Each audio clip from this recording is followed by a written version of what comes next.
Hello guys, welcome to my channel desirable kitchen. तो आज मुझे दोबारा से चॉकलेट पेस्ट्री का ऑर्डर आया है और ये मेरे ट्यूशन के स्टूडेंट्स ने दिया है। जी हाँ दोस्तों, मैं ट्यूशन भी पढ़ाती हूँ, तो ट्यूशन के सारे बच्चे, इसके पहले भी उन लोगों ने ही मुझे ऑर्डर दिया था।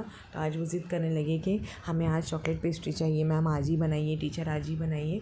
तो मैंने सोचा बना देती हूँ। तो हमें ऑर्डर अपने कैंसिल नहीं करना चाहिए, आपको जब जो ऑर्डर आया अर्जेंट में बनाकर दे देना चाहिए। तो इसके लिए मैं पहले अपने जो टीन है उसको डस्ट कर लूँगी। मैंने ऑयल और मैदे की हेल्प से उसको डस्ट कर लिया है। और फिर यहाँ पर मैं चॉकलेट प्रीमिक्स लूँगी। यहाँ पर मैंने 1 कप चॉकलेट प्रीमिक्स लिया है। ये 1 कप में 125 ग्राम आता है। तो यहाँ पर इस चॉकलेट प्रीमिक्स में हम थोड़ा थोड़ा पानी ऐड करके इसमें रिबिन कंसिस्टेंसी का बैटर बना लेंगे और इसमें बाद में हम इसमें ऑयल ऐड करेंगे। तो हमें 1 टीस्पून ऑयल ऐड करना है। कट एंड फोल्ड मेथड से आपको ये बैटर बनाना है। देखिए, हम यहाँ पर 1 टीस्पून ऑयल ऐड करके इसे कट एंड फोल्ड मेथड से बना लेंगे हमारे प्रीमिक्स को, बैटर को, और इसे टिन में ट्रांसफ़र कर लेंगे। ये टिन को आपको टैप करना है और आपको जो हमारी पतीली हमने प्री हीट की थी गैस पर 10 मिनट के लिए, उसमें इसको ट्रांसफ़र कर देना है और इसको बेक कर लेना है 25 मिनट के लिए। अगर आपके पास ओवन है, ओवन को भी आपको 10 मिनट पहले के प्री हीट कर लेना है 180 डिग्री पर, दोनों रॉड ऑन करके। और फिर बाद में जब आप अपना टिन उसमें रखेंगे तो आपको नीचे वाली रॉड ऑन करके 180 डिग्री पर 25 मिनट के लिए बेक कर लेना है। तो जब तक हमारा स्पॉन्ज बेक हो रहा है, हम यहाँ पर क्रीम को व्हिप कर लेंगे। तो यहाँ पर मैंने 1 कप क्रीम ली है, ये स्टार की क्रीम है। और नीचे जो बाउल है वो बर्फ़ का बाउल है। मैं ऐसे ही क्रीम व्हिप करती हूँ, इससे मेरी बहुत अच्छी क्रीम व्हिप होती है, क्योंकि क्रीम हमारी चिल्ड रहना चाहिए। लेकिन ये जो बीटर है, इससे हमारी जो क्रीम है वो गर्म हो जाती है। तो जब आप नीचे बर्फ़ रखेंगे तो हमारी क्रीम गर्म नहीं होगी और आसानी से हमारी क्रीम व्हिप हो जाएगी। क्रीम का स्टिफ पिक आना बहुत ज़रूरी है, नहीं तो आपको बहुत मुश्किल आएगी केक की आइसिंग करते वक्त। तो हमारी क्रीम भी व्हिप हो गई है और यहाँ पर मैं गनाश रेडी कर रही हूँ। तो यहाँ पर मैंने 65 ग्राम मोरडे की डार्क कंपाउंड चॉकलेट ली है और उसमें मैं दूध ऐड करके उसका गनाश रेडी कर लूँगी। तो हमारा स्पॉन्ज भी बेक हो गया है और इसे गरम गरम में ही मैंने डीमोल्ड कर लिया है। अब जो क्रीम है हमारी, उसमें हम गनाश ऐड करके उसका चॉकलेट मूस रेडी कर लेंगे और इसे पाइपिंग बैग में फिल करके इसकी आइसिंग करेंगे। तो यहाँ पर मैंने शुगर सिरप भी रेडी कर लिया था। पहले वो शुगर सिरप मैंने फ्रिज में रख दिया था, जिसकी वजह से वो ठंडा हो गया है। तो ठंडा होने से जो हमारा स्पॉन्ज जो गर्म है, तो वो शुगर सिरप के ठंडा होने की वजह से हमारा स्पॉन्ज जल्दी ठंडा हो जाएगा।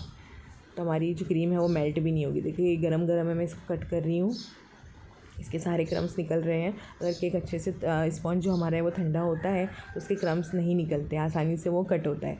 तो हम यहाँ पर पहले बेस बोर्ड पे हमें स्पॉन्ज रख देना है हमारा, उसको शुगर सिरप से सोक करके उस पर जो हमारी क्रीम है उसकी लेयर लगानी है और उसके ऊपर 1 टेबल स्पून आप जो हमारा गनाश हमने रेडी किया था वो ऐड करना है और इसे चारों तरफ इवनली स्प्रेड करके हमें सेकेंड लेयर पे भी ऐसे ही सेम स्टेप फॉलो करना है।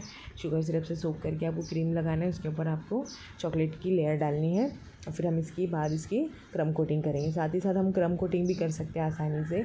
बहुत अर्जेंट ऑर्डर था, बच्चे सारे इंतज़ार कर रहे हैं बाहर बैठकर हॉल में और थोड़ी थोड़ी देर में सब आके पूछ रहे हैं टीचर रेडी हुआ, टीचर रेडी हुआ, कि हमें पेस्ट्री खाने का इंतज़ार नहीं हो रहा है, हमें पेस्ट्री चाहिए, पेस्ट्री चाहिए। असल में वो सारे बच्चे मेरी बिल्डिंग के ही बच्चे हैं, तो इसलिए वो मेरे घर पर है। नहीं तो अगर उनकी मम्मा उनको अलाउ नहीं करेगी इतनी देर तक मेरे घर पर रहने के लिए। वो मेरी बिल्डिंग के ही हैं, तो इसलिए वो इन लोग आज मेरे घर पर इतनी देर तक रुक गए।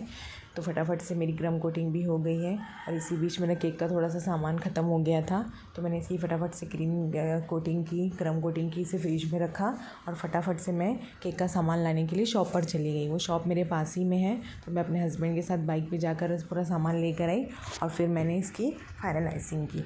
जब तक उतनी देर में मेरे केक भी सेट हो गया, इसकी क्रम कोटिंग भी आसानी से हो गई। अब मैं इसकी फाइनल आइसिंग करूँगी, तो हमें पाइपिंग बैग से इसकी आइसिंग करना है। इससे बहुत आसानी से हो जाती है, लेकिन आज क्योंकि पता ही अर्जेंट है तो मुझसे इतनी गड़बड़ हो रही थी, मैं बता नहीं सकती आपको।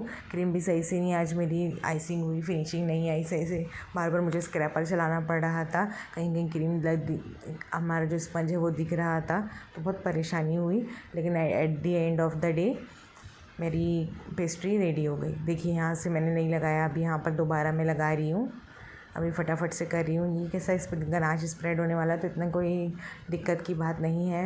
हमारे गनाश से सब हमारी जो फॉल्ट है वो सब छुप जाएंगे, लेकिन फिर भी अर्जेंट में ऐसे ही होता है कि आप जल्दी में हमें हमेशा ज़्यादा दिक्कतें आती है, आसानी से कोई चीज़ नहीं मिलती हमें। तो फिर भी देखिए फाइनल आइसिंग हो गई है। हम इसे 5 मिनट के लिए रख दूँगी फ्रिज में। उसके बाद पाइपिंग बैग में अपना जो गनाश है वो फिल करके इसकी ड्रेपिंग करूँगी और सेंटर में गनाश स्प्रेड कर दूँगी।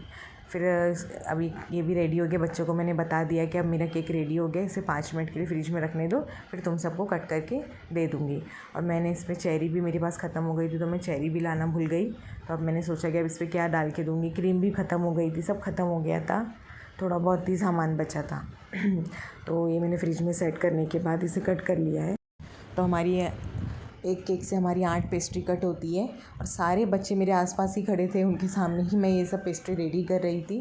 और मेरे पास जो चेरी थी वो भी ख़त्म हो गई थी, तो मैंने सोचा इस पर क्या डालूँ। तो मेरे पास चोको चिप्स रखे हुए थे, तो वो मैंने इस पर स्प्रेड कर दिया है।